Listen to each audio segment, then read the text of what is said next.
അടുത്ത തെരഞ്ഞെടുപ്പിൽ കേരളത്തിൽ കോൺഗ്രസ് അധികാരത്തിൽ വന്നാൽ കാക്ക മലർന്നു പറക്കുമെന്ന് SNDP യോഗം general secretary Vellappally Natesan. UDF 100 seat നേടുമെന്ന പ്രതിപക്ഷ നേതാവ് VD സതീശന്റെ അവകാശവാദത്തിൽ സതീശനെ അദ്ദേഹം വെല്ലുവിളിച്ചു.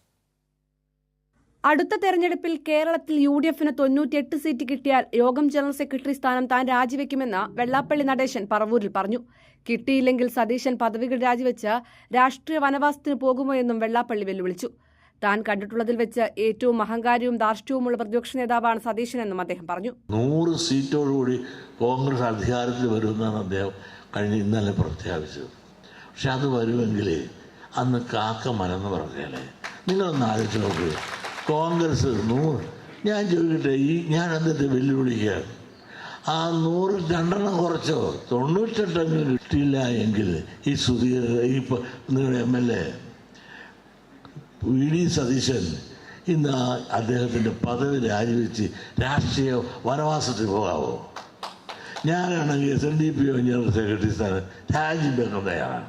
താനൊരു മുസ്ലിം വിരോധിയല്ലെന്നും നിരന്തരം വേട്ടയാടുന്നവർ തന്നെ ഒരു മുസ്ലിം വിരോധിയാക്കാൻ ശ്രമിക്കുന്നുണ്ടെന്നും വെള്ളാപ്പള്ളി പറഞ്ഞു. ഞാൻ ഒരു മുസ്ലിം വിരോധികളല്ല.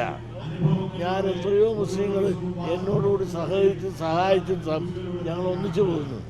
ഞാൻ ചില സാമൂഹ്യ സത്യങ്ങൾ പറയുമ്പോൾ എന്നെ എന്തിനാണ് മുസ്ലിങ്ങൾ ചാടിക്കടിക്കാൻ പറഞ്ഞത്?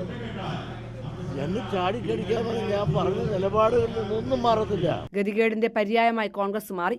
LDFന് 3ാം വട്ട ഭരണം ഉറപ്പെന്നും SNDP യോഗം ജനറൽ സെക്രട്ടറി കൊച്ചിയിൽ വ്യക്തമാക്കി. കൈരളി ന്യൂസ്, കൊച്ചി.